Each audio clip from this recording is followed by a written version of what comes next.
గత వారం రోజుల క్రితం నారాయణ విద్యా సంస్థల్లో ఫీజుల వేధింపు తట్టుకోలేక చరణ్ అనేటువంటి విద్యార్థి ఆత్మహత్య చేసుకుని మరణిస్తే ఆ మరణానికి కారణమైన వారిపై క్రిమినల్ కేసు నమోదు చేయాలా, కళాశాలను సీజ్ చేయాలని విద్యార్థి సంఘాలుగా అనేక రూపాల్లో దిష్టిబొమ్మ దహనం, కళాశాల ముట్టడి, కలెక్టర్ కార్యాలయం వద్ద ధర్నా, అట్లా అనేక రూపాల్లో ధర్నా కార్యక్రమాలు నిర్వహిస్తున్నా ఇప్పటిదాకా అధికారులు నిద్రమత్తు విడడం లేదు.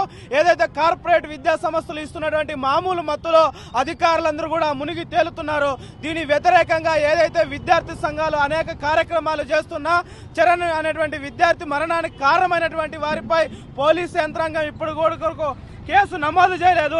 దీనన్నింటినీ వ్యతిరేకిస్తూ నారాయణ కళాశాలపై క్రిమినల్ కేసు నమోదు చేయాలా, కళాశాలలు సీజ్ చేయాలా, ఏదైతే నిద్రమత్తులో ఉన్నటువంటి అధికారులు ఇప్పటికైనా కళ్ళు తెరవాలని ఐక్య విద్యార్థి సంఘాలుగా ఎస్ఎఫ్ఐగా కూడా కళ్ళకు గంతులు కట్టుకొని సాక్షాత్తు రాజ్యాంగంలో ఏదైతే చట్టాలు ఉన్నాయో ఆ చట్టాల ఆధారంగానే వాళ్ళపై కేసు నమోదు చేయాలని ఈరోజు నిరసన కార్యక్రమం తెలియజేస్తున్నాం. ఇన్ని రోజులు చేస్తున్నటువంటి పోరాటానికి పోలీసు అధికారులు, విద్యాశాఖ అధికారులు స్పందిస్తూ చర్యలు తీసుకోలేదు కాబట్టి రేపటి రోజున అనంతపురం నగరంలో జిల్లా వ్యాప్తంగా ఉన్నటువంటి ప్రైవేట్ కార్పొరేట్ విద్యా సంస్థలపై రేపు బంద్కు ప్రకటిస్తున్నాం. అన్ని విద్యార్థి సంఘాలు కలుపుకొని రేపు విద్యా సంస్థలు బంద్ ప్రకటించబోతున్నాం.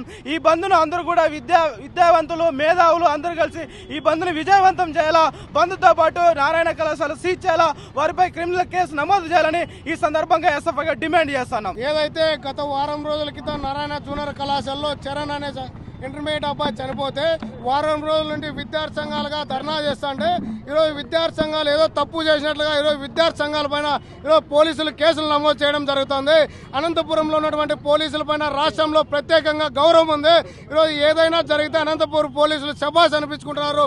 కాబట్టి కాకపోతే నారాయణ కళాశాలలో చరణ్ అనే అబ్బాయి చనిపోతే అక్కడ ఉన్నటువంటి ప్రత్యక్షంగా సాక్షిగా పోలీసులు ఉన్నారు. పోలీసులు ఎదురుగా అక్కడ ఉన్నటువంటి అబ్బాయి రక్త మడలు బ్లీచింగ్ పౌడర్ యాసిడ్ వేసి క్లీన్ చేస్తే కానీ ఇంతవరకు కానీ పోలీసులు యాక్షన్ తీసుకోలేదు. కాబట్టి ఐక్య విద్యార్థి సంఘాలుగా ఒకటే చెప్తున్నాం, ఈ రాష్ట్రంలో ఉన్నటువంటి ఈరోజు నారాయణ కళాశాలని ప్రభుత్వం స్వాధీనం చేసుకోవాలా, లేని పక్షంలో పెద్ద ఎత్తున ఉద్యమాలు చేస్తామని చెప్తున్నాం. అదేవిధంగా రేపు జరగబోయే కార్పొరేట్ ప్రైవేట్ విద్యా సంస్థలు స్వచ్ఛందంగా బంద్ని పిలుపునిస్తున్నాం. స్వచ్ఛందంగా బంద్ ఇవ్వకపోతే ఈరోజు విద్యార్థి సంఘాలుగా తీవ్ర పరిణామాలు హెచ్చరిస్తామని చెప్పి ఈ సందర్భంగా తెలియజేస్తున్నాం.